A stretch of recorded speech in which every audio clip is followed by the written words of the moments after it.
Mesdames, Mesdemoiselles, Messieurs, bonsoir. Merci d'être parmi nous ce soir aussi nombreux à cette conférence qui s'inscrit dans le cadre de l'invité du trimestre, grande figure. Et nous avons le plaisir d'accueillir deux grandes figures, et non pas une, Henri Laurence, professeur au Collège de France, et Jean-Pierre Filiu, qui est professeur à Sciences Po. Jean-Pierre, par le passé, on a fait pas mal de choses dans le cadre des Jeudis de Lima. Voilà, ce soir, donc, c'est un sujet qui va permettre à Henri Laurence de revenir sur l'histoire. L'intitulé pour une critique de la raison orientaliste, c'est un titre générique. En fait, il ne va pas se limiter à ce cadre-là, mais comme c'est un nostalgique de l'orientalisme, et il regrette beaucoup que l'orientalisme connaît un sort finissant, il va montrer, il va nous expliquer comment l'orientalisme a apporté beaucoup de choses à l'approche des sociétés arabes et musulmanes, et sa disparition, évidemment, pose un certain nombre de problèmes. Voilà, je laisserai le soin, évidemment, aux deux professeurs de débattre. Le déroulé de la soirée se passe de la manière suivante. Il y aura une présentation de Jean-Pierre Filiu, du professeur Henri Laurence, qui va prendre donc la parole pour assurer pendant à peu près une cinquantaine de minutes maximum une conférence sur cette thématique. Et puis par la suite, il y aura quelques questions qui seront posées par Jean-Pierre Filiu, Henri Laurence, et on vous donnera après évidemment la parole pour débattre avec les deux invités. Voilà, je rappelle que la semaine prochaine, on a une rencontre sur créer dans les camps palestiniens, écrire dans les camps palestiniens, et ce sera une belle rencontre en deux phases. Une première phase, un film justement sur le travail qui a été entrepris par une troupe de théâtre dans un camp palestinien, et puis par la suite, il y aura des lectures de cette même compagnie théâtrale qui a été sur place, et ce sera la fin de ce trimestre, avant de reprendre le 3 avril. Ça coïncide évidemment avec l'inauguration d'une exposition à l'Institut du monde arabe, l'Orient Express, mais on va assurer donc cette conférence le 3 avril à l'auditorium sur le thème « Penser la Méditerranée autrement » avec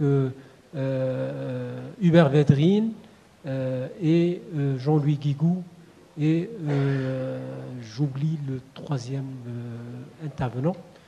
Vous avez une fiche, voilà, Bernard Guetta. Voilà, merci pour le rappel. Voilà, donc l'Infomag arrive dans quelques jours, je l'espère. Sinon, il y a l'information, il y a tout le programme qu'on a essayé de récapituler un peu dans une affichette qu'on a fait circuler. Voilà, je vous remercie. Encore une fois, merci de votre présence, et je passe la parole à Jean-Pierre. Merci Mati, merci Henri. C'est un très grand honneur et aussi une émotion sincère d'être ce soir et d'avoir le privilège de vous présenter, enfin d'essayer de vous présenter Henri Laurence. C'est très dur de présenter Henri Laurence, professeur au Collège de France, car qui va-t-on présenter ? Va-t-on présenter l'homme, l'intellectuel, le passeur, qui est derrière aujourd'hui toute une école dont je me revendique. Je dis volontiers qu'il est un de mes maîtres, et c'est aussi l'auteur de cette monumentale histoire de la question de Palestine dont le tome 4 est déjà publié. D'autres vont venir, vu qu'ils sont basés sur les cours du professeur Laurence au Collège de France. Et on ne désigne plus ce livre déjà que par le Laurence, donc le Laurence, tome 1, le Laurence, tome 2. Donc derrière le Laurence, il y a Henri Laurence, que j'ai eu la chance de connaître il y a une trentaine d'années via la revue d'études palestiniennes. Il faut souligner que parallèlement à son enseignement, qui a toujours été d'une grande densité, à son travail d'écriture impressionnant, regardez sa bibliographie, il y a justement cet enseignement pour toute une génération aux langues O, déjà l'Orient. Il n'y a pas que l'Orient Express sur la parvis de Lima, il y a aussi cet Orient-là, qui s'est maintenant rapproché d'ailleurs de Lima depuis les lointaines banlieues où il était, ce Langso. À l'époque, j'étais tout petit, je suis à peine plus grand, je gagnais mes premiers sous en faisant visiter le chantier de l'Institut du monde arabe, avec un point de passage obligé qui était la tour de Jussieu. On ne vous disait pas à l'époque que c'était dangereux d'y monter, et on contemplait effectivement le grand chantier. Et déjà, et c'est par cela que je vais remettre la parole à Henri Laurence, dans la revue d'études palestiniennes, Michel Seurat avait fait un article, et nous, on ne passe pas un jour sans penser à Michel Seurat, ce qu'il avait écrit sur l'état de barbarie, ce qu'il avait écrit sur la Syrie, aux conditions dans lesquelles il est mort en 1986 aux mains du Hezbollah. Et il avait écrit, il avait osé, une critique d'Édouard Saïd et de l'orientalisme d'Édouard Saïd, ce qui prouvait que Michel Seurat n'avait pas peur et que justement, aujourd'hui, on voit un peu comment, après la thèse orientaliste, l'antithèse saïdienne, on peut enfin arriver à une synthèse. Et je suis sûr que ce soir, nous aurons le privilège de la recueillir auprès d'Henri Laurence. Merci Jean-Pierre, tu vas me faire rougir comme d'habitude. Écoute, mon premier travail universitaire, ma maîtrise, il y a 35 ans de cela, était sur un orientaliste de l'époque de Louis XIV. Donc, en quelque sorte, ce que je vais vous présenter ce soir, c'est une synthèse de 35 ans de réflexion et de travail sur le domaine de l'orientalisme. Évidemment, je suis un historien, donc je suivrai un parcours historique et une problématique d'historien, mais j'essaierai de penser néanmoins, puisqu'il paraît que j'ai fait une critique de la raison. Voilà. Le terme orientaliste entre dans l'usage des langues européennes dans les années 1820. C'est alors un puissant mouvement culturel ayant la volonté explicite de régénérer la littérature européenne en s'appuyant sur les littératures orientales. Les humanités gréco-latines apparaissent épuisées et le salut viendra de l'Orient. Je suivrai comme témoin l'un des grands orientalistes de l'époque, qui est longtemps secrétaire de la Société asiatique de Paris, Jules Moll, qui écrivait dans ses souvenirs: on recherchait alors avec une curiosité extrême tout ce qui pouvait étendre le domaine des lettres, tout ce qui pouvait aider la nouvelle forme que la littérature tendait à revêtir. Il avait passé sur les esprits après une longue oppression comme un souffle de jeunesse qui les poussait vers les découvertes et dans les voies nouvelles, en leur faisant espérer des trésors dans tout ce qui était inconnu. La littérature orientale participa naturellement à cette faveur.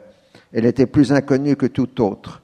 L'antiquité de son origine, les formes variées et souvent bizarres qu'elle a revêtues, son antique renommée de profondeur et les difficultés de son abord, tout lui attirait l'intérêt. On entrevoyait vaguement la solution de grands problèmes historiques. On était sûr d'y trouver les origines de la philosophie, des religions et les sources de l'histoire de la moitié du genre humain. On en espérait un rajeunissement de la littérature. Et dans les mêmes années, 1820, Victor Hugo, dans la préface des Orientales, disait, formule célèbre, que sous Louis XIV, on était helléniste. Aujourd'hui, on est orientaliste. La peinture orientaliste suit le même mouvement. C'est en 1832 que Delacroix se rend au Maroc, et c'est là donc que se développe un style de peinture utilisant des couleurs au ton plus chaud, privilégiant des teintes plus rouges, jaunes ou brunes. La lumière est chaude, les contrastes accentués, les thématiques sont exotiques. On cherche à exprimer la violence des passions. Bref, dans ces années 1820 et les décennies qui suivent, on a pu parler rétrospectivement de Renaissance orientale. Renaissance orientale qui a la spécificité de relier une recherche scientifique de type académique à un mouvement littéraire et artistique tout à fait général. Ça a quand même un coût pour nous, c'est qu'on aura tendance ensuite à confondre la discipline scientifique ou les disciplines scientifiques que constitue l'orientalisme avec l'ensemble des discours, y compris artistiques et littéraires, sur l'Orient. Évidemment, il y a interaction entre les deux, mais les projets ne sont pas identiques. Et aujourd'hui, ce soir, je m'en tiendrai à l'orientalisme scientifique. Comme je l'ai dit, ce n'est que vers 1820 que les savants en études orientales sont devenus des orientalistes. Ils ont d'ailleurs spontanément adopté le qualificatif. Quelqu'un comme Sylvestre de Sacy, le grand maître des études arabes, est né dans les années 1750. Ce n'est qu'à plus de 60 ans qu'il est devenu orientaliste, alors qu'il est considéré aujourd'hui comme l'orientaliste par excellence. En fait, les études orientales sont nées en Europe dans la seconde moitié du XVIIe siècle. Bien évidemment, depuis le Moyen-Âge, il y avait des traductions d'ouvrages arabes qui ont alimenté la culture européenne et la polémique religieuse, mais on ne peut pas parler de définition d'un domaine de savoir spécifique. En fait, on peut parler d'orientalisme avant la lettre quand on a commencé à considérer qu'il existait des humanités orientales complémentaires des humanités classiques, dites gréco-romaines. Autrement dit, les études orientales constituent un élargissement du domaine de l'humanisme lié à l'extension de l'imprimé à partir de la fin du XVe siècle. L'établissement des textes a conduit au développement d'un savoir spécifique de nature philologique et à la reconnaissance de l'Antiquité comme un ensemble distinct. Le premier humanisme se construit ainsi sur l'opposition entre les anciens et les modernes. L'innovation du XVIIe siècle est d'introduire un troisième terme, celui des orientaux. Dès lors, à partir de 1750, on pense de façon ternaire les anciens, les orientaux et les modernes. Ce qui compte est la distance, c'est ce que rappelle Racine dans la préface de Bajazet en 1672, je ne vous la relis pas, mais en gros, Bajazet dit que l'éloignement dans l'espace revient à un éloignement dans le temps. Et donc, il est légitime de faire une tragédie sur un épisode contemporain de la Turquie, comme il est légitime de faire une tragédie sur l'Antiquité classique. La découverte de l'Orient, en utilisant la méthodologie des humanistes, c'est-à-dire la philologie et l'étude des textes, semble partir des préoccupations religieuses. La connaissance de la Bible impose de passer par l'hébreu. Le christianisme est indissociable de l'araméen et du syriaque. Le christianisme dit oriental utilise l'arabe. La polémique savante entre protestants et catholiques dans l'Europe du XVIIe siècle, de nature théologique et ecclésiologique, a recours aux langues orientales, de l'histoire sainte et des pères de l'Église avec leur prolongement arabe. Encore tardivement, dans le XVIIe siècle, l'une des premières missions d'Adolphe Galland en Orient est de recueillir l'opinion des églises d'Orient sur la fréquente communion, qui est l'objet de la polémique entre les jansénistes et les jésuites. En même temps, l'Église catholique a entrepris un grand effort missionnaire à destination des églises orientales qui, là encore, nécessite la connaissance des langues. De même, les églises catholiques orientales envoient à Rome des cadres destinés à recevoir l'enseignement le plus moderne de leur temps. La réforme catholique est le premier grand mouvement de l'histoire européenne à avoir un volet oriental. Enfin, plus pour le principe que pour une réalisation effective, on entretient la polémique contre l'islam. De la connaissance de l'arabe, on passe naturellement à celle du turc et du persan qui en est indissociable. À côté de l'appétit de savoir, les États européens ont besoin de traducteurs, ce qu'on appelle les droguements, les truchements, pour la politique et le commerce. Dans la seconde moitié du XVIIe siècle, les droguements européens reçoivent une formation systématique en humanité classique, puis en connaissance des 3 langues orientales. Le système le plus achevé est celui des jeunes de langue, adopté d'abord par Venise, suivi par la France. On associe à l'étude des belles-lettres un apprentissage de plusieurs années à Constantinople de la part de jeunes adolescents. À côté des droguements, la littérature des pèlerinages se transforme en littérature de voyage. Le voyage en Orient devient un genre littéraire à part, même si la motivation première du voyage n'est pas nécessairement d'écrire un livre. Ce ne sera qu'à partir de Chateaubriand que les grands auteurs européens devront faire leur voyage en Orient. Ainsi, à partir de 1660, il existe un véritable système de formation, d'enseignement et de recherche dans le domaine de l'islam en Europe. L'acquisition sur place de manuscrits orientaux devient organisée, avec des listes d'ouvrages à se procurer. La gloire de l'État monarchique passe par l'accroissement des collections des bibliothèques européennes. Alors même que l'imprimé est inexistant dans les pays dits orientaux, on utilise des caractères arabes en Europe pour des ouvrages partiellement ou complètement composés en langue orientale. Les premières traductions de la littérature orientale non religieuse commencent à influencer la littérature européenne. La Fontaine a une connaissance directe de Kalila Wadimna, recueil de fables animalières venues du sanskrit, puis traduites en persan et finalement en arabe. Le dépouillement des grandes encyclopédies musulmanes tardives permet d'avoir une vision générale de la culture des pays musulmans. La publication de la monumentale Bibliothèque orientale en 1698 de Barthélemy d'Herbelot et de Galland constitue la première encyclopédie de l'islam en Europe. Cette tentative ne sera reprise qu'à partir de 1913. Les érudits en langues orientales entretiennent le projet de constituer une littérature universelle, réunissant la littérature européenne aux littératures orientales. Cela aboutit à l'éblouissante réussite de la traduction des Mille et une nuits par Galland au début du XVIIIe siècle. L'Orient musulman devient une source permanente de l'imaginaire occidental. L'Orient musulman a ainsi été le sujet d'élaboration d'un savoir humaniste étendant la notion d'humanité au pluriel. La tâche a été facilitée par le fait que les catégories de la pensée islamique appartiennent pour l'essentiel au même univers que celles de la pensée européenne.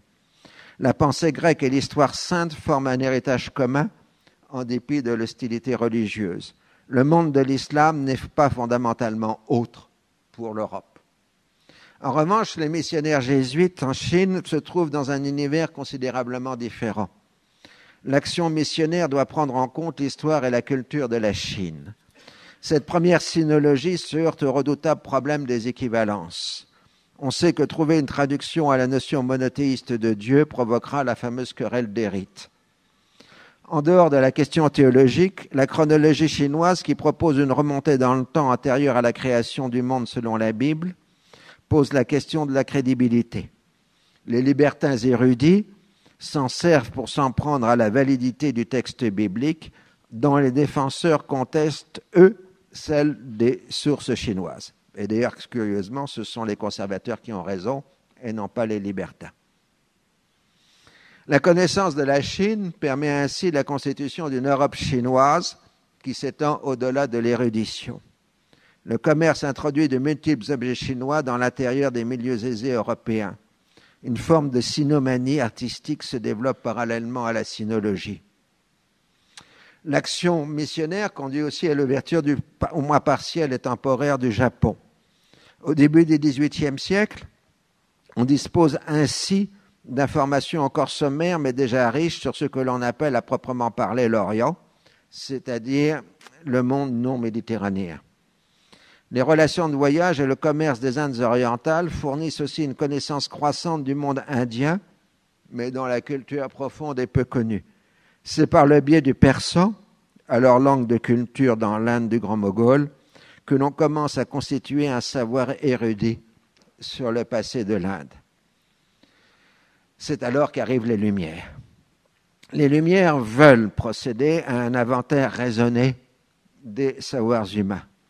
La connaissance des mondes orientaux en fait partie, le monde musulman étant le mieux connu. De ce fait, les études orientales nourrissent la réflexion des philosophes des Lumières qui font de multiples références aux sources orientales et aux relations de voyage. Les gazettes du XVIIIe siècle ouvrent par le plus lointain et le plus distant dans le temps. Il n'est pas rare de voir en première page une correspondance datée de plusieurs mois venant de Chine, d'Inde ou de Perse. On a ainsi les moyens de constituer une histoire universelle, après la littérature universelle des gens du XVIIe siècle, couvrant tout l'ancien monde. Des ouvrages de compilation portent ce titre, tandis que le Montesquieu de l'Esprit des lois et le Voltaire de l'Essai sur les mœurs prennent en compte l'universalité de l'histoire humaine. L'innovation essentielle est l'usage systématique du comparatisme dans la pensée européenne.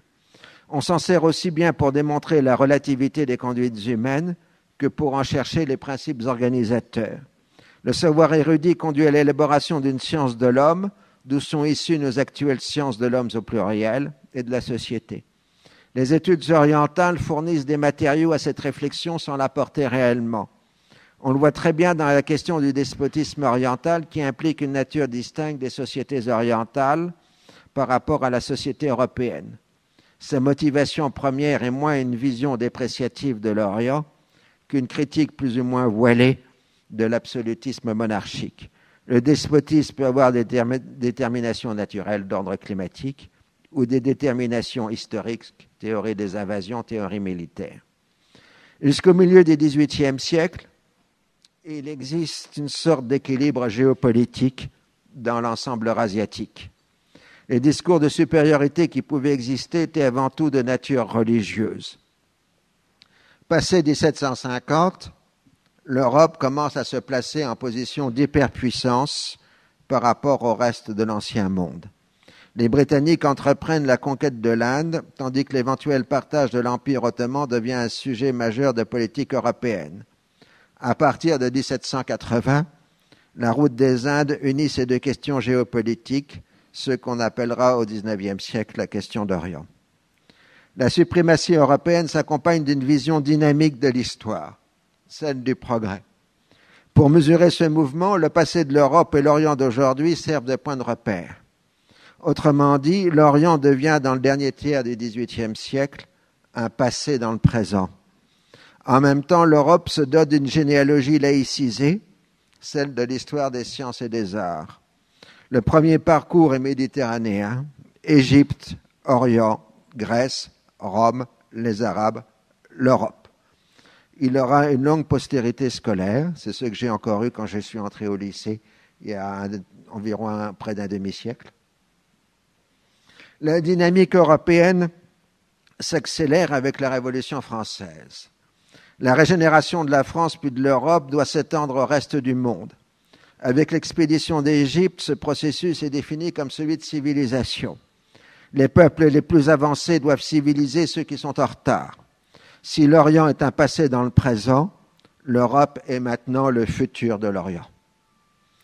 Dans cette effervescence intellectuelle, les érudits en savoirs orientaux sont avant tout des fournisseurs de matériaux. Ils participent peu au débat dont ils fournissent les éléments de réflexion. Ils restent avant tout dans une approche des choses centrée sur les belles lettres. Bien évidemment, certains sont influencés par cette vision dynamique de l'histoire, mais on trouve déjà une certaine méfiance envers les approximations grossières des sciences sociales qui tendent à vouloir faire plier les réalités orientales aux exigences des politiques européennes. La véritable relation entre savoir et pouvoir est le fait des droguements, dont la mission même est de mettre au service de la politique leur savoir sur les sociétés orientales, Ils jouent un rôle majeur dans ce qui deviendra la question d'Orient. Après la fin des guerres napoléoniennes, l'expansion européenne devient irrésistible. Les Britanniques achèvent la conquête de l'Inde. Le monde musulman est attaqué de toutes parts. La Chine, avec les guerres de l'opium, entre dans un processus de désagrégation. Les États orientaux comprennent que pour pouvoir survivre, ils doivent emprunter les formes de la modernité européenne. Quand les orientalistes deviennent des orientalistes, c'est-à-dire dans la décennie 1820, ils se trouvent au cœur des choses. Ils sont les acteurs premiers de la Renaissance orientale européenne. Ils découvrent des millénaires d'histoire perdue avec le déchiffrement des hiéroglyphes par Champollion en 1822, puis la découverte et le déchiffrement du cunéiforme, ce qui donne toute la Syrie, etc. L'archéologie de l'Orient biblique fait alors pleinement partie de l'orientalisme avec des découvertes majeures tous les 20 ans.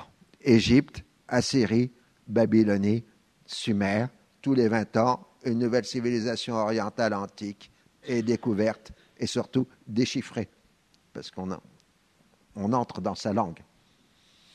La philologie, devenue la linguistique historique, sans vouloir donner les secrets de l'humanité. Le moment majeur est l'apprentissage du sanskrit chez les savants britanniques en Inde dans les dernières décennies du XVIIIe siècle. En dehors des trésors littéraires révélés à l'Europe, il en ressort l'existence d'une parenté des langues anciennes de l'Europe avec celle de l'Inde. L'essor de la grammaire comparée permet de distinguer à l'aube de l'histoire l'existence d'un groupe de langues dites indo-germaniques ou indo-européennes ou aryennes. Rapidement, l'Europe se dote d'une seconde généalogie renvoyant à l'Asie de l'âge du fer. À la notion de civilisation comme processus, on passe à celle d'état de civilisation pour arriver à celle de grande civilisation comme ensemble culturel et historique. Tout ça dans la décennie 1820. En quelque sorte, les orientalistes sont les spécialistes attitrés des grandes civilisations qui sont toutes orientales, à l'exception de l'Europe-Occident. On est alors au moment de la distance maximale, celle où l'Europe de la révolution industrielle semble vouloir prendre définitivement la tête de l'humanité. On est alors à l'apogée de l'opposition entre l'Occident et le reste du monde, où selon la très belle et très expressive formule anglaise, the West and the rest. La conquête coloniale développe progressivement sa propre expertise. Dans le moment premier, les droguements jouent un rôle majeur puisque ce sont les seuls à connaître les langues des pays. On fait appel aux services des orientalistes, en particulier dans le domaine juridique, puis les officiers apprennent les langues sur le terrain afin de pouvoir administrer. Il se constitue ainsi un savoir composite, mélange de connaissances linguistiques, culturelles, juridiques et de sciences sociales. Les bureaux arabes de la conquête de l'Algérie préfigurent ce qui deviendra par la suite les services des affaires indigènes, civils ou militaires. Les sciences coloniales, à visée pratique, sont par nature le fruit du croisement sur le terrain des savoirs orientalistes et des sciences sociales en pleine expansion. Il ne sera pas rare de voir des praticiens devenir progressivement des orientalistes au sens académique du terme. En 1843, Jules Moll peut ainsi décrire la situation. De nos jours où la politique a mis les nations de l'Europe dans un contact si intime avec l'Asie entière, l'importance de ces études s'est accrue encore, car il faut avant tout connaître la langue, les lois, l'histoire, l'organisation et les croyances des peuples pour exercer sur eux une influence salutaire aux deux parties, tandis que l'ignorance de tout cela ne peut produire qu'une répulsion et un état d'hostilité perpétuel. L'Europe a mis 2 siècles à publier les ouvrages des Grecs et des Latins, et pourtant elle avait à sa disposition des corporations savantes et était secondée en outre par l'intérêt que chaque individu prenait à des littératures sur lesquelles reposait alors toute l'éducation. Nous, au contraire, nous avons à faire connaître les productions littéraires de 4 grandes nations et d'un nombre considérable de peuples qui se groupent autour d'elles, et cela avec des secours infiniment moindres et en face d'un public dispersé, séparé par des distances qui rendent impossible toute relation avec les individus, entre les individus. Au milieu du XIXe siècle, les orientalistes ont l'impression d'être au cœur des choses. Ils accompagnent l'irrésistible montée de la suprématie européenne, non sans une certaine tristesse, car elle détruit leur objet d'étude. Comme le marque Jules Moll en 1847, Il faut se hâter d'explorer les pays qui s'ouvrent devant nous et qui bientôt, en devenant d'un accès plus facile encore, seront en même temps plus stériles pour l'observateur. L'orientaliste se donne alors pour mission de préserver des sociétés en voie d'effondrement. On s'attache ainsi à publier des éditions savantes avec traduction des grands livres des pays d'Orient, à un moment où l'imprimerie ne fait que débuter dans ces régions. À cette première dimension de fouille de sauvetage s'ajoute celle d'amortir le choc destructeur de la conquête européenne, ce qu'explique toujours parfaitement Jules Moll en 1861. Le premier coup d'œil sur les faits qui se sont passés montre avec quelle violence l'Europe brise les obstacles qu'elle a créés, pour la plupart elle-même, par une connaissance insuffisante des pays sur lesquels elle agit et par la présomption d'une civilisation plus avancée à qui tout doit céder, quoiqu'elle ne se montre pas toujours dans ses conflits sous un jour favorable. L'Europe ne connaît pas l'Asie et est impitoyable envers des populations arriérées et réputées barbares, parce qu'elles sont dans l'état où nous étions il y a peu de siècles encore. On ne leur donne pas notre civilisation, mais on détruit celle qu'elles avaient. Tous les jours, l'Orient devient plus faible sous ce contact rude et injuste. Il perd toute confiance en lui-même et méprise sans pouvoir le remplacer par autre chose, ce qui avait sa force et sa dignité. Et pour Jules Moll, la seule façon de sauver l'Orient, c'est de lui inculquer la science. Mais malheureusement, c'est trop tard. Pendant ce temps, les violences de l'Europe affaiblissent les gouvernements d'Orient, détruisent les ressources des pays et les rejettent dans la pauvreté et la barbarie. Il faut donc travailler à éclairer l'Europe, à l'intéresser aux choses de l'Orient et à créer une opinion publique qui ne permette pas qu'on oublie que la civilisation est une noblesse qui oblige. Intéresser aux choses de l'Orient n'est qu'une part de la problématique. L'orientalisme est la science qui révèle toute l'histoire de l'humanité, grâce à l'archéologie et la science des textes. La philologie, grâce à son classement des langues par groupes et rameaux, établit l'ethnographie historique de l'ancien monde. Renan va plus loin en affirmant que la philologie n'est autre que la science des produits de l'esprit humain. Elle permet d'établir des types purs de langues originelles. Or, la langue est intuition première, la première analyse du monde. Ainsi, le génie sémitique est la perpétuelle recherche du principe d'unité qui conduit au monothéisme, tandis que le génie indo-européen est une pensée du multiple qui, à l'origine, s'est traduit par la mythologie et aujourd'hui par la science. En quelque sorte, l'orientalisme détient à la fois la compréhension de l'ensemble de l'histoire humaine et celle de la supériorité européenne. C'est là où réside le malentendu tragique de la seconde moitié du XIXe siècle. Les philologues, même s'il leur arrive de se rendre dans les pays orientaux, sont avant tout des savants de cabinet qui sont penchés sur leur corpus de textes. Leur ethnographie linguistique divise l'humanité en ensemble de langues et de peuples auxquels on rattache des qualités propres. Ce travail a d'abord commencé en Europe, dont les populations ont été classées en 3 grands groupes indo-européens, les Celtes, les Germains et les Latins, et en des groupes résiduels non indo-européens, les Basques, les Finnois, les Hongrois, et puis ensuite un autre 4e groupe indo-européen, les Slaves. La même opération a ensuite été reproduite pour l'Ancien Monde avec 3 grands groupes identifiés, les Indo-Européens, les Sémites et un peu plus tard les Touraniens, à quels on rajoute ensuite les langues tibéto-birmanes, dont les langues chinoises. On regroupe ainsi les principales civilisations par race. Il s'agit d'une démarche scientifique, c'est-à-dire de rassembler un grand nombre de données à travers quelques grandes hypothèses explicatives qui leur donnent sens. Renan est probablement celui qui est allé le plus loin dans cette voie. Cette démarche est tout à fait analogue à celle des sciences de la même période, la chimie ou la physique, par exemple. De même que ces sciences ont défini aujourd'hui d'autres cadres théoriques qui sont d'ailleurs perpétuellement modifiés, de même le savoir orientaliste de la seconde moitié du XIXe siècle doit être considéré comme un état du savoir totalement dépassé.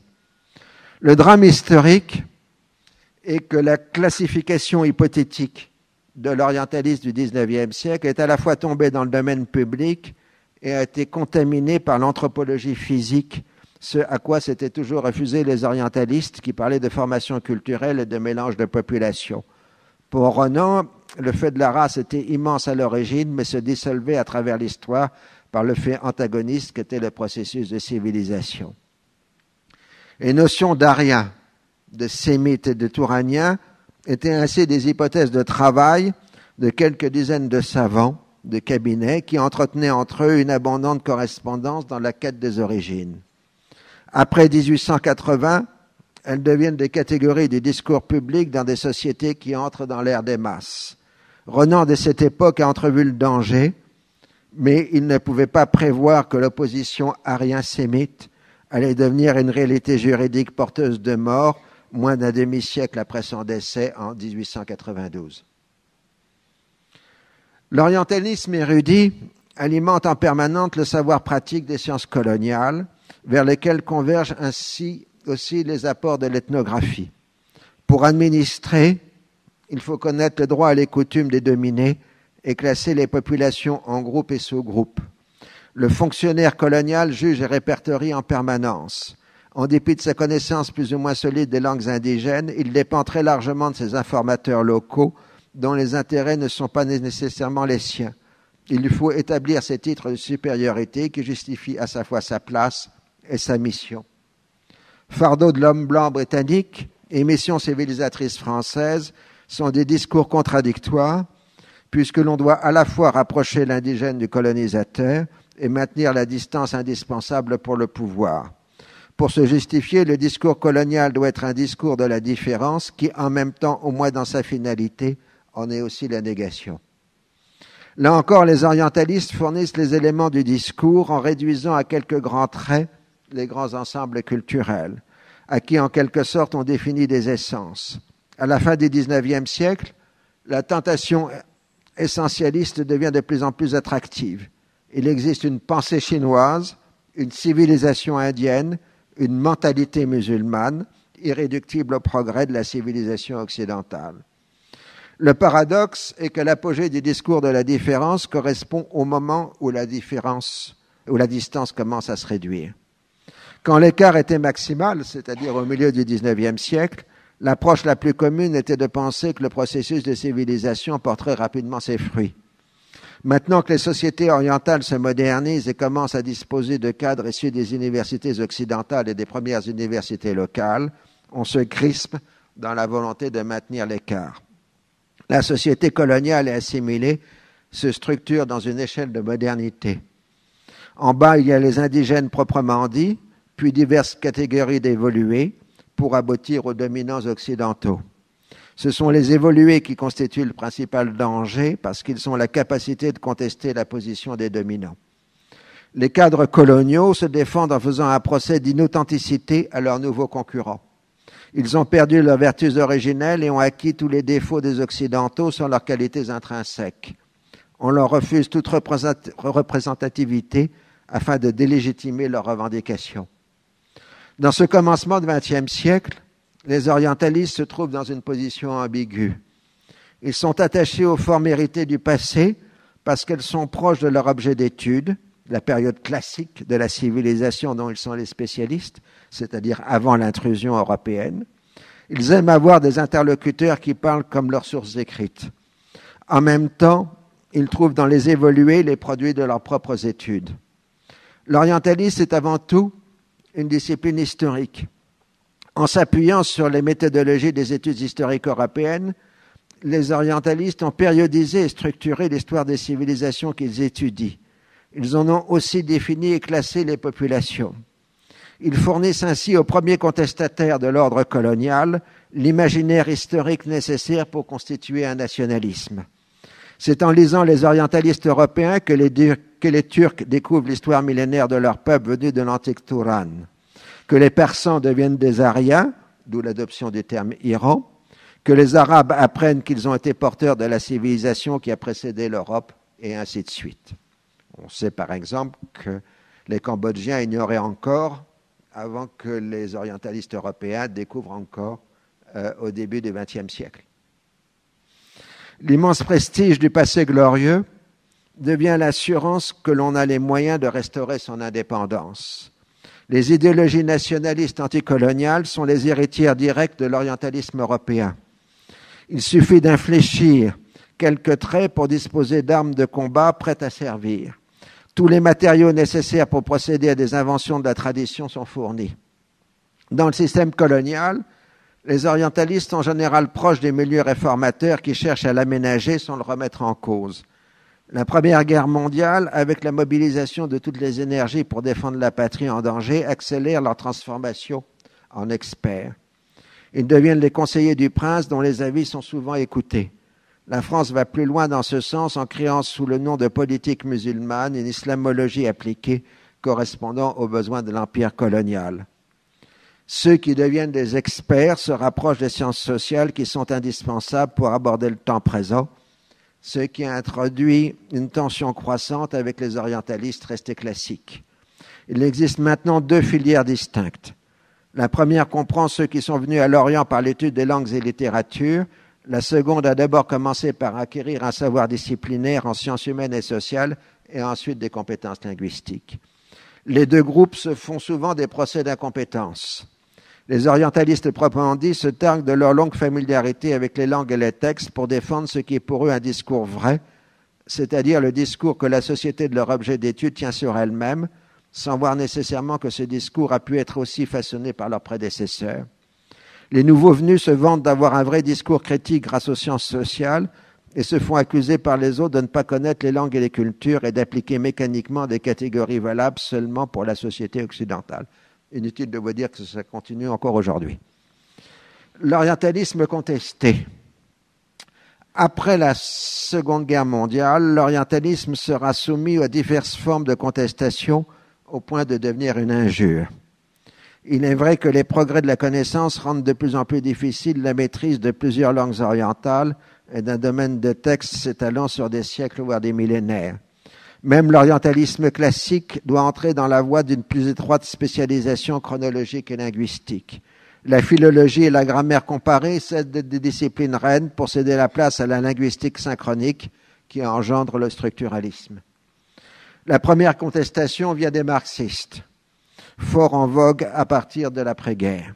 Ils sont prompts à dénoncer le culturalisme des orientalistes classiques et privilégient les analyses socio-économiques, parfois de façon très mécaniste. On reprendra ainsi la recherche d'un mode de production asiatique que les anticommunistes retourneront d'ailleurs contre l'Union soviétique. Néanmoins, l'acquis essentiel de ce courant de pensée est de rejeter l'existence de spécificités orientales au nom de l'universalité de l'homme et des méthodes scientifiques. La décolonisation introduit un déchirement dans les milieux orientalistes, tandis que les sciences coloniales se transforment en sciences du développement. L'orientaliste se trouve accusé de collaboration avec le colonialisme, ce qui n'est pas faux, mais qui n'explique pas pourquoi il continue d'exister après les indépendances. En tout cas, dans le monde universitaire, on abandonne souvent le terme de civilisation, rappelant trop son 19e siècle, pour celui jugé plus neutre d'ère culturelle. La seconde contestation est incarnée par Edward Said, avec son livre « L'orientalisme, l'Orient créé par l'Occident » en 1978, dont l'impact a très largement dépassé le petit milieu des orientalistes. Cet ouvrage polémique de quelqu'un venu de la critique littéraire reproche aux orientalistes d'avoir créé une distinction entre deux mondes, l'Occident et l'Orient, auxquels on n'applique pas les mêmes catégories d'analyse. Au-delà, l'orientalisme rassemble et légitime l'ensemble de tous les discours sur l'Orient, créant une représentation imaginaire et un pouvoir. Saïd emprunte à Michel Foucault les notions des discours et des pouvoirs et insiste sur l'essentialisme permanent des orientalistes. Il s'en tient à l'orientalisme consacré au monde musulman. Dans ce livre, il ne se parle pas des autres orientalismes. S'il est bien vrai que certaines attaques de Saïd frappent juste, en particulier pour le XIXe siècle, les reproches qui lui sont faits ne sont pas moins forts. Sa connaissance du corpus orientaliste est très superficielle. Il s'en tient à une approche textuelle sans aborder la question des méthodologies. Cet adversaire de l'essentialisme est lui-même un essentialiste, puisqu'il fait de l'Occident et de l'orientalisme des essences permanentes, sans prendre en compte la grande variété des contextes. Il sera sensible à ces critiques et dans ses approches postérieures, il épargnera largement les sciences sociales pour réserver ses attaques à la mouvance des néoconservateurs américains et des experts des think tanks, qui ont largement abandonné toute rigueur scientifique. On doit reconnaître que là, Saïd est loin d'avoir tort. La troisième contestation est signalée ici pour mémoire. Il s'agit de la critique dite postmoderniste, d'après le tournant linguistique, une contestation plus vaste des sciences au nom du fait que la langue conditionnerait les approches, rendant impossible l'idée de réalité et de vérité. Il n'y aurait plus que des discours et des récits. Outre le fait qu'on peut toujours se demander quel est le statut de vérité d'une théorie niant l'existence de la vérité, ce postmodernisme n'a eu que peu d'impact en Europe du fait du problème posé par le négationnisme. Comme souvent chez les disciples de Foucault, on a la description de dispositifs dont il est difficile de déterminer les responsables. Pendant que l'orientalisme se fait accuser de tous les maux de la terre, l'approche essentialiste est reprise par les objets d'étude. Ainsi, l'islamisme retrouve les catégories de l'islamologie la plus traditionnelle, et les orientalistes sont souvent mieux armés, au moins au départ, que les politologues pour aborder la question du discours islamique contemporain. Ils parlent la même langue que leurs objets d'étude.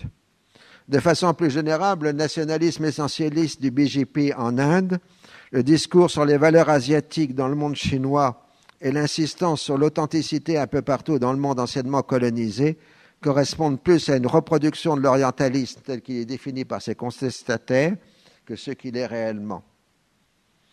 On s'est limité ici à l'orientalisme scientifique. Il faut rappeler que dès son origine, l'orientalisme a été un domaine de contact avec les orientaux. Ce sont des Arabes chrétiens qui, dans l'Europe catholique du XVIIe siècle, ont introduit la connaissance de la culture arabe. Les droguements durant des siècles ont été un entre-deux-mondes permanent. Au XIXe siècle, les premiers occidentalistes ont eu comme leurs interlocuteurs bienveillants les orientalistes qui parlaient plus ou moins bien leur langue, qu'ils lisaient parfaitement. Ils ont été souvent les introducteurs à la civilisation occidentale. Les premiers voyageurs orientaux en Europe remercient avec émotion ces passeurs entre deux mondes. Très tôt, les orientaux ont été impressionnés par la connaissance de leur patrimoine et par l'attachement à ce dernier des orientalistes. Bibliothèques et musées ont été vus non comme des signes d'appropriation, mais comme des marques de reconnaissance. En général, les orientalistes sont plutôt considérés et honorés dans les pays des objets d'étude. Ils sont vus comme des amis. Officiellement, dans la plupart des pays occidentaux, l'orientalisme a cessé d'exister comme domaine académique au profit de la définition en discipline, mais il n'en reste pas moins que la spécialisation sur une aire culturelle entraîne de conséquences majeures. La première est un plus long temps de formation puisqu'il faut un double cursus et une présence de plusieurs années sur le terrain pour pouvoir être reconnu. La seconde est que l'approche des aires culturelles est maintenant totalement interdisciplinaire, de parfois un déficit de reconnaissance à l'intérieur de la discipline d'origine. De ce fait, c'est plus souvent par aire culturelle que par discipline que se font les regroupements scientifiques en laboratoire, départements ou centres de recherche. Le dernier point est le fait de savoir si la distinction l'Occident et les autres, the West and the rest, a eu longtemps un sens en raison des isolements relatifs dus à l'histoire et à la géographie, la domination coloniale, puis les progrès de communication, et enfin les processus de mondialisation ne sont-ils pas en train d'effacer cette distinction? On pourrait alors parier, en paraphrasant Michel Foucault, que l'Orient et l'orientalisme s'effaceront comme à la limite de la mer un visage de sable. L'Orient et l'orientalisme ne sont ni vrais ni faux. Ils forment une configuration historique qui est en train de s'effacer.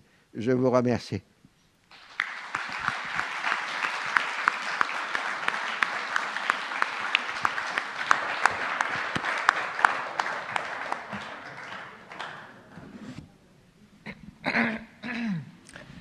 Cher Henri, merci pour cette fresque extraordinaire qui nous a effectivement amené au sommet de la rigueur orientaliste comme au fil de toutes les dérives que les dessins de pouvoir, les polémiques disciplinaires et puis tout simplement les errements humains ont pu causer. Je voudrais commencer en t'interrogeant sur cette nostalgie que tu évoquais dans la citation de Jules Moll et qui est tragique parce qu'il y a une espèce de fatalité que plus on approfondit la connaissance de cet objet qui est l'Orient, plus celui-ci semble disparaître parce qu'on faciliterait par cette appropriation. Je ne fais que caricaturer ce que tu as dit avec tant de talent, ce qu'est cet objet.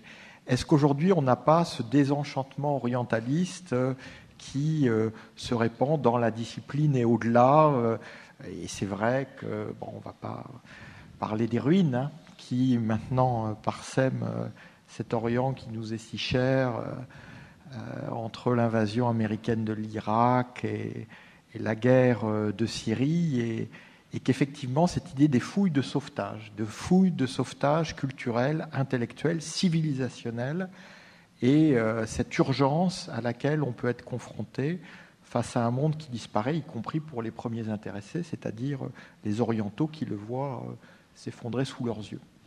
Oui, c'est toute l'ambiguïté du discours orientaliste, enfin de la pratique orientaliste, puisque d'un côté, par essence, l'orientalisme est patrimonial.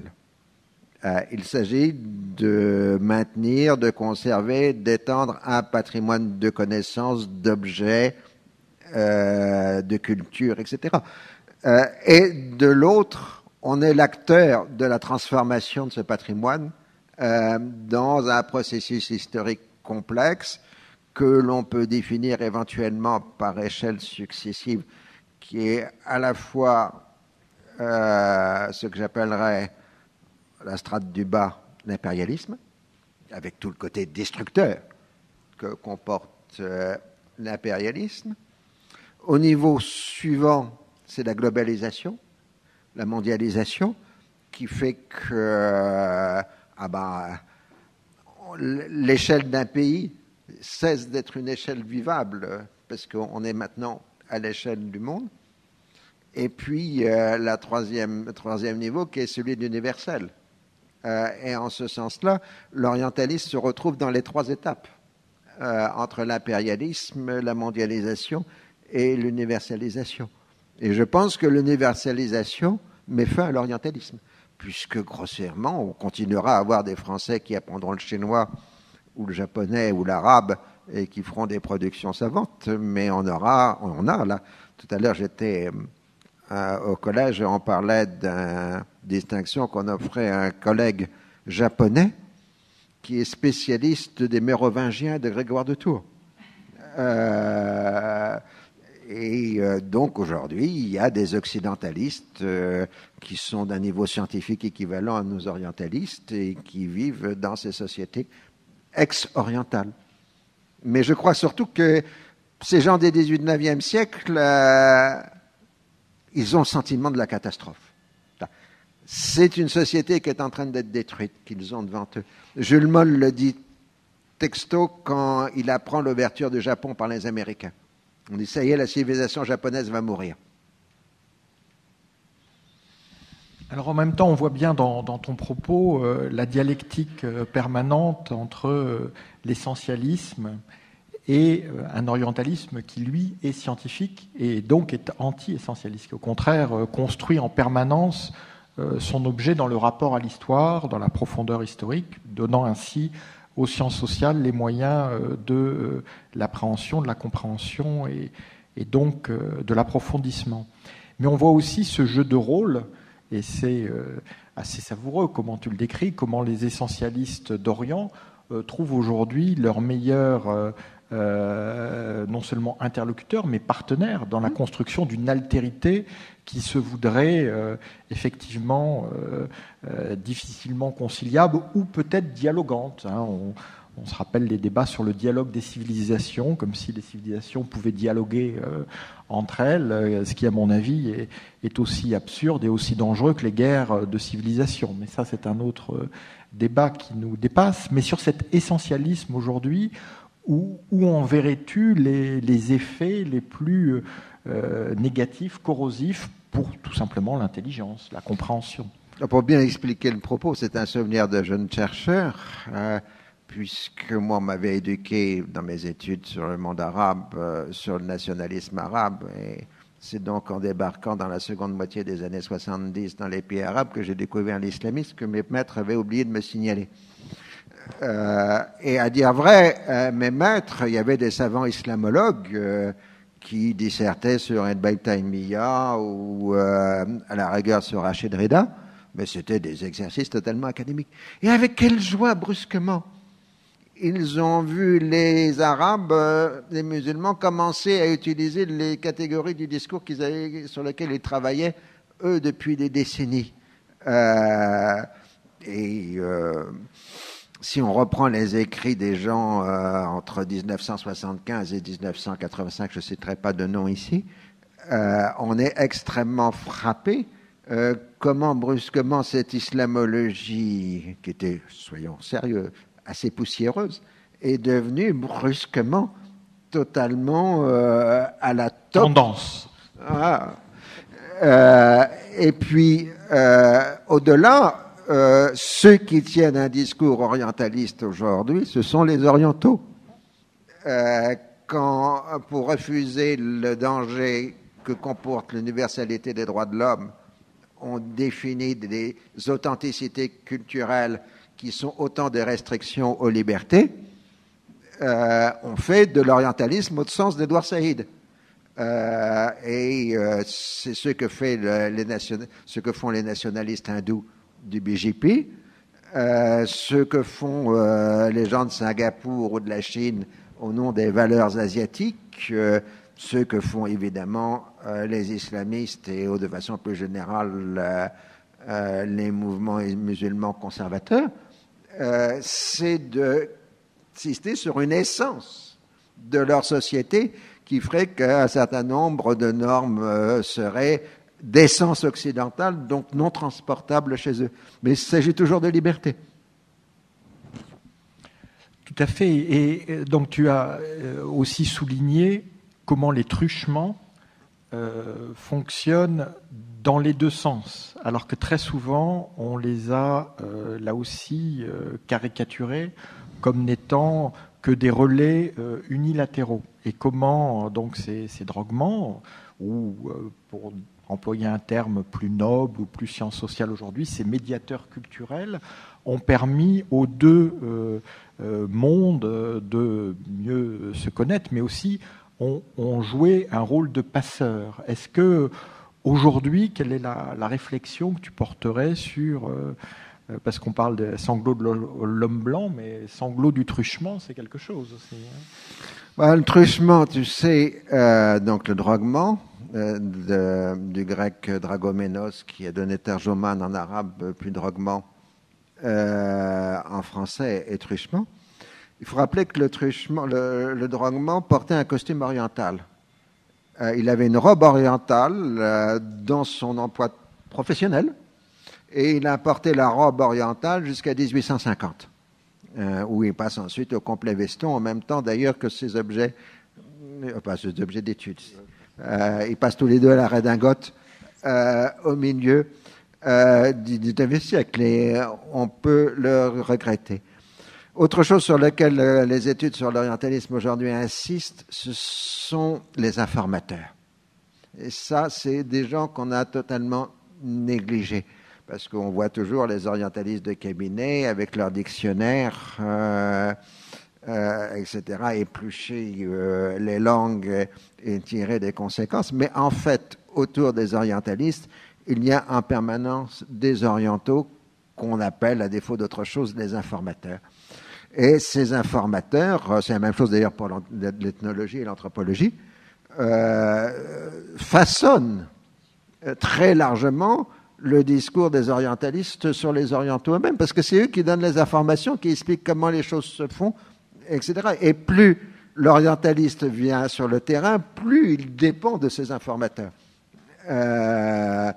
Et alors ça a été montré dans des études très intéressantes sur l'Indochine, le rôle des informateurs de l'EFEO dans les premières décennies, de l'école française d'Extrême-Orient, excusez-moi, des premières décennies du XXe siècle, mais de façon générale, toute personne qui a traîné ses guêtres dans un institut français de recherche à l'étranger, dans la zone qui nous considère, c'est pertinemment bien qu'on fonctionne toujours avec une demi-douzaine de connaissances extrêmement précieuses de professeurs d'université et autres, ou d'enseignants locaux qui sont engagés avec des prix dérisoires par le centre de recherche.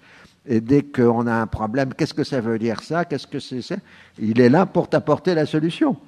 Et ces informateurs jouent encore aujourd'hui un rôle essentiel. Alors, nostalgie, on a une nostalgie d'un monde qui serait divisé. Alors je crois qu'aujourd'hui, avec la mondialisation, le monde n'est plus divisé. Donc nous pouvons maintenant tous nous tutoyer en anglais. Mais avant de se livrer à cette saine communion anglophone ou malsaine, il y a quand même une question dans ce monde globalisé malgré tout, qui est celui du différentiel de connaissances. Moi, j'aurais tendance à penser que malgré tout, ce que tu as évoqué avec brio, eh bien, l'Orient connaît mieux l'Occident que l'inverse. Est-ce que tu participerais de ce constat, au fond, un peu décevant, hein, à tout le moins? Si tu prends notre monde arabe, parce que c'est celui sur lequel je peux surtout m'exprimer, puis on est à l'Institut du monde arabe, il faut rappeler que le monde arabe est probablement la région du monde qui comprend le plus haut taux de bilinguisme. Soit français, soit arabe français, soit arabe anglais, soit arabe français anglais. Le bilinguisme dans le monde arabe introduit évidemment une communication avec le monde occidental qui n'est pas équivalente de l'autre côté. D'autre part, le monde arabe est un monde diasporique dans lequel il n'y a pas pratiquement un village entre l'Atlas et le Golfe, où il n'y a pas 3 cousins qui vivent à Toronto, à Buenos Aires, à Melbourne ou à Johannesburg. Autrement dit, si on voit la relation avec le monde extérieur, c'est nous les Français qui sommes des provinciaux et les Arabes qui sont des mondialisés. Et ils le sont depuis beaucoup plus longtemps que nous. Mais bon, parce qu'on va quand même un petit peu égratigner les think tanks et autres néoconservateurs accueillis un peu bornés. Mais moi, j'étais frappé. Bon, je donne de temps en temps le bâton pour me faire battre sur différentes causes exposées. Mais un des articles qui m'a amené le plus de messages de haine, y compris des menaces physiques, y compris sur des sites fascistes, enfin il n'y a pas d'autre mot, français de souche, c'est quand j'ai eu le malheur de titrer un entretien dans l'Express, il faut désoccidentaliser le regard sur l'Orient. Bon, jusque-là, mais ça les a rendus fous.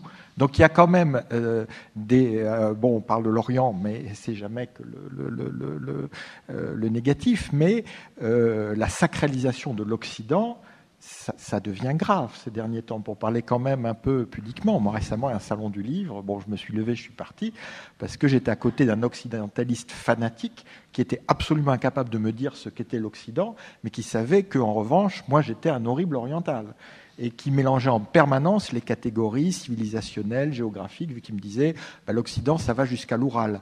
Et je dis non, ça c'est l'Europe, et encore l'Europe gaulliste, et etc., etc. Et on a comme une grande confusion aujourd'hui sur l'Occident et l'Orient, sur l'islam et l'Occident, y compris quand des catégories sont utilisées par Obama quand il veut faire œuvre pie, œuvre de réconciliation au Caire.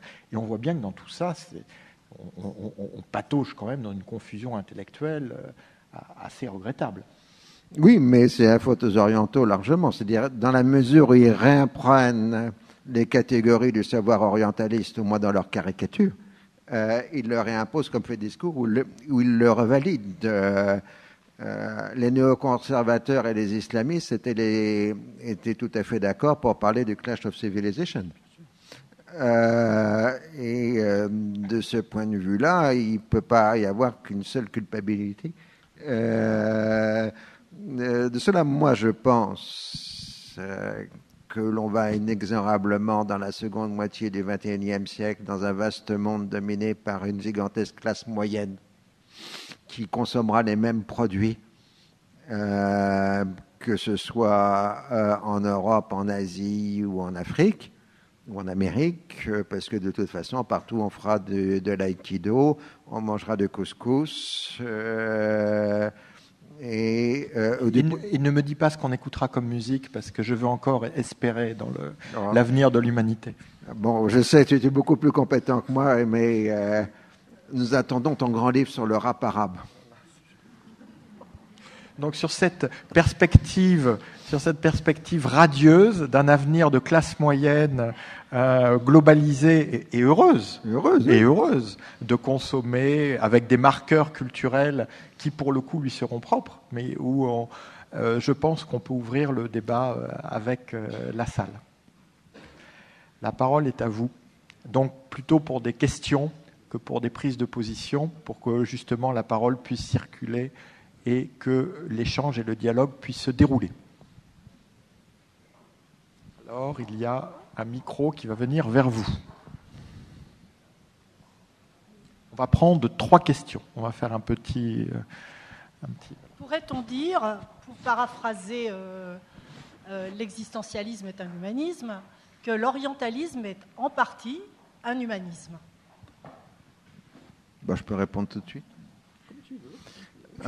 Lévi-Strauss l'avait appelé le second humanisme. Pour Lévi-Strauss, il y avait 3 humanismes. Il y avait l'humanisme gréco-latin, l'humanisme du XVIIe siècle qui était l'orientalisme, et puis le 3e qui était le structuralisme, c'est-à-dire le sien. Donc oui, fondamentalement, c'est un humanisme.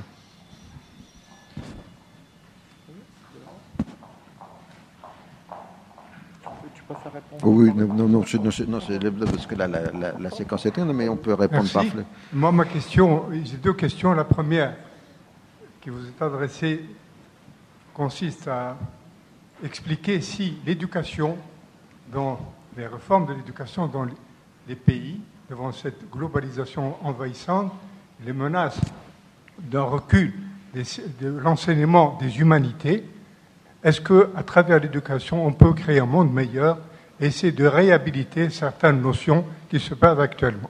La deuxième question, c'est un peu la situation actuelle au Moyen-Orient, les guerres et les révolutions qui s'y produisent peuvent jouer un rôle dans un sens ou dans l'autre s'agissant des sciences humaines et s'agissant un peu de la réhabilitation de l'essence même des études orientales et de l'orientalisme. Merci.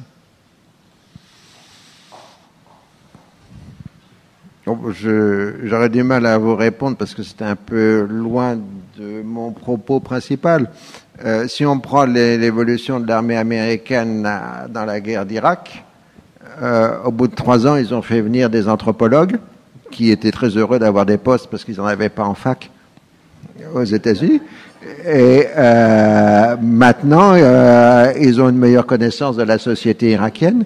C'est-à-dire au moment où ils partent, ils savent à peu près comment elle est composée. Donc on voit un rôle des sciences sociales et de l'orientalisme dans la pratique militaire américaine, mais bon, ils auront le temps de l'oublier d'ici la prochaine guerre. Et si je puis me permettre d'être encore plus sardonique, ils ont redécouvert les travaux de l'anthropologie coloniale britannique.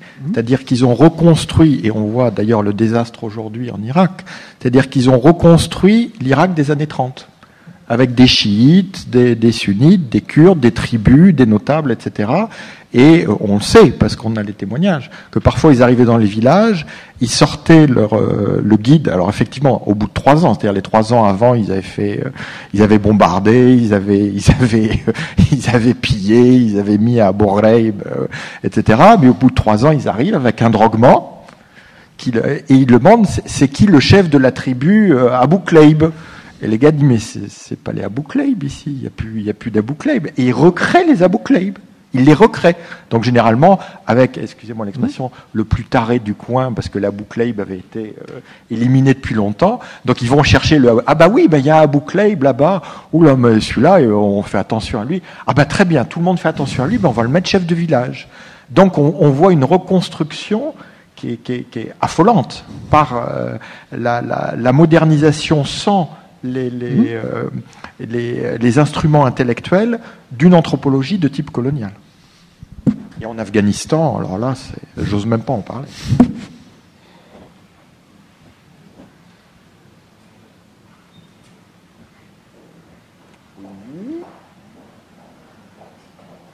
Ça y est? Plus de questions? Le sujet est épuisé? Ou vous êtes épuisé? Quand même. Vous pouvez dire du mal des orientalistes, même si je les ai réhabilités.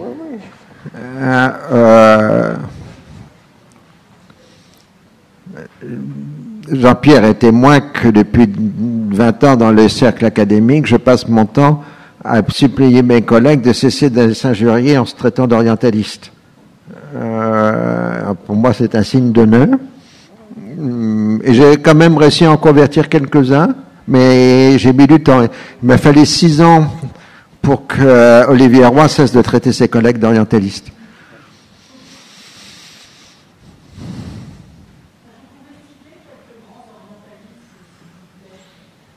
Dans l'histoire ou dans les contemporains. Non, j'ai pas entendu l'arrêt. Contemporain, il n'y en a plus. Il n'y en a plus au sens où les grands orientalistes classiques, il n'y en a plus en France en tout cas. Peut-être mon collègue au Collège de France, Monsieur Robert, qui est assez extraordinaire pour ça, spécialiste du bouddhisme japonais, mais il connaît à peu près toutes les langues entre la Méditerranée et le Japon. Mais en dehors de Monsieur Robert, qui est au Collège de France, et qui est vraiment impressionnant.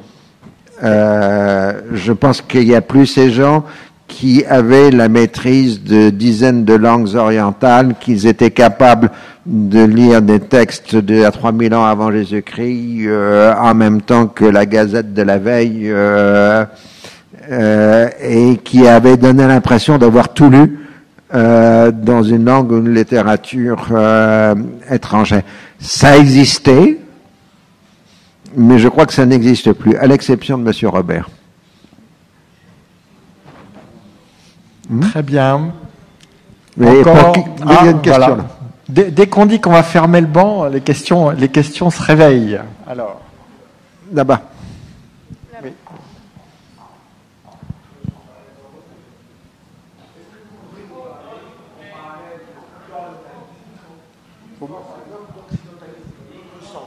D'accord. Autant on peut dire que la naissance de l'orientalisme était presque une expérience proprement occidentale, si j'ose dire, parce que c'est le fruit de recherche.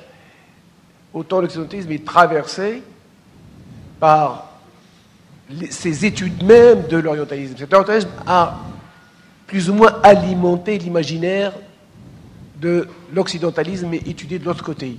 Est-ce qu'on peut parler, si je peux être bref, est-ce qu'on peut parler d'occidentalisme? Oui, alors là, vous avez parfaitement raison.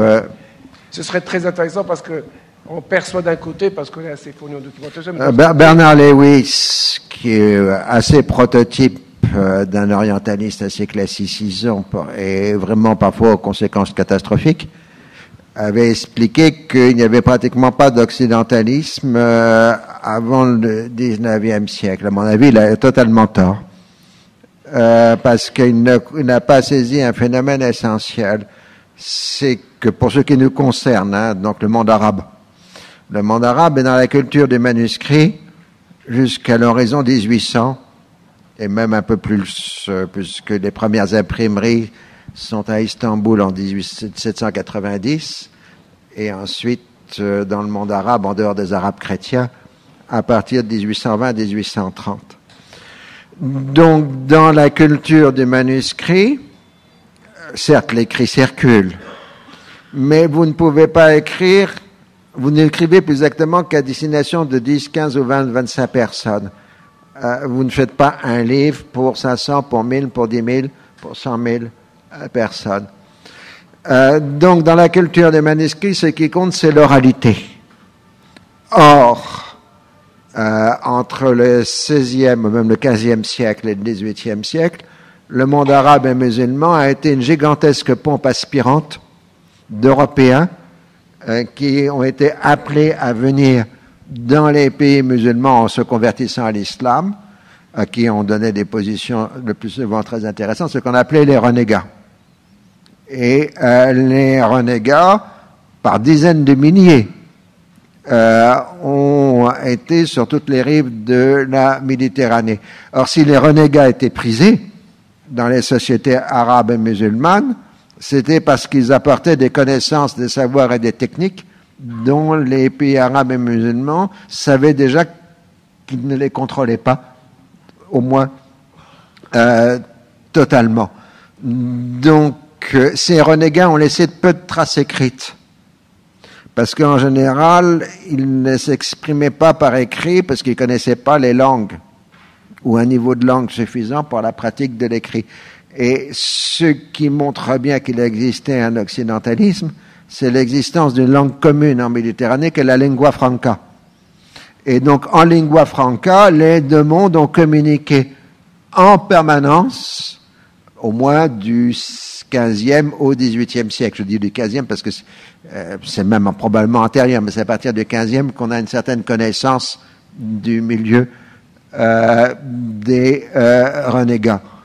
Donc, le fait tout simplement que le monde musulman ait joué ce rôle de pompe aspirante pour des dizaines de milliers d'Européens sur plusieurs siècles montre l'existence d'un occidentalisme dans ces sociétés. La rupture du 19e siècle, c'est quand le besoin de connaissance de l'Occident devient tel qu'on ne peut plus imposer aux informateurs la conversion à l'islam. Ça, c'est, vous voulez, vers 1770-1780, que l'on commence à trouver des Européens qui ne se convertissent pas à l'islam comme conseillers des pays, dans les pays musulmans. C'est-à-dire que là, la demande devient trop forte et les gens refusent de se convertir, et ben on les utilise quand même. Avant, la conversion était obligatoire. Donc, en fait, ces deux mondes ont communiqué en permanence.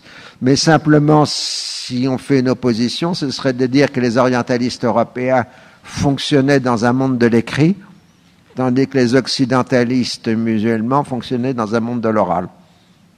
Ce qui était normal par rapport au statut de l'écrit dans les deux sociétés avant le 19e siècle. Eh bien, écoute, encore les deux dernières, pardon. Et on prend les deux dernières pour clore notre liste. Voilà.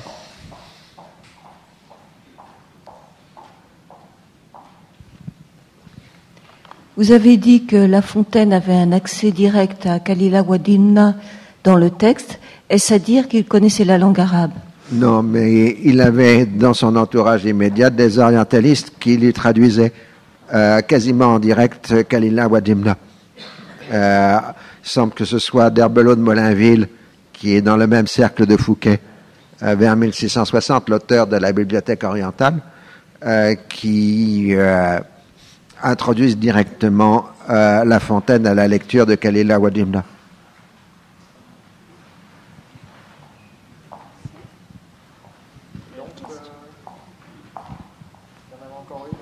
Au fond, il y en a encore une autre là-bas d'ailleurs. Les gens se réveillent toujours à la fin. On en a même plus. Oui, je voulais savoir si les discours qui ont été bâtis par les orientalistes sur l'Orient à partir du XVIe siècle ont pu à certains moments rencontrer une opposition des orientaux qui ont pu se dire mais ce que vous dites sur nous n'est pas vrai ou est orienté, si je puis dire. Est-ce qu'il y a pu y avoir des réactions dans un sens ou dans un autre sur le regard qu'on portait sur eux? Évidemment, il y a toujours des réactions et de toute façon les discours orientalistes sont pluriels et les réactions des intéressés sont plurielles. Mais le plus souvent c'est plutôt de dire mais voyez pas qu'on utilise les catégories avec lesquelles vous nous catégorifiez. Ça c'est un très beau texte de Nasser qui dit nous sommes arabes parce qu'à force de dire que nous sommes arabes, nous sommes devenus des arabes. C'est un texte de Nasser 1954 que j'aime bien. Qui s'adresse directement aux Occidentaux sur ce point. Allez, la dernière. Monsieur, le privilège. J'aimerais savoir, au-delà de la critique finalement de l'orientalisme, qu'est-ce que proposent ces critiques? Quelle est la nouvelle perspective pour appréhender, pour étudier ces sociétés de l'Orient et du monde arabe en particulier? Merveilleux pour une dernière question. Bon, je dirais que Edouard Saïd, à la fin des dernières années, bon, il avait une très belle formule, il disait qu'on devait dialoguer entre les époques et les lieux, sans dire que c'est Orient ou Occident. Après tout, il s'agit simplement de dialoguer avec des textes anciens ou avec des lieux, comme la vieille distinction de Racine entre la distance dans le temps et la distance géographique. J'ai pas besoin d'une étiquette Orient-Occident pour dire qu'on peut dialoguer avec des philosophes du monde arabe médiéval ou iranien plus récent, ou dialoguer. Enfin, c'est une notion de dialogue, mais je crois que c'est la distinction Orient-Occident qui n'existe plus, sauf peut-être pour les agences de tourisme. Merci encore, cher Henri, merci à vous tous, merci à l'Institut du monde arabe.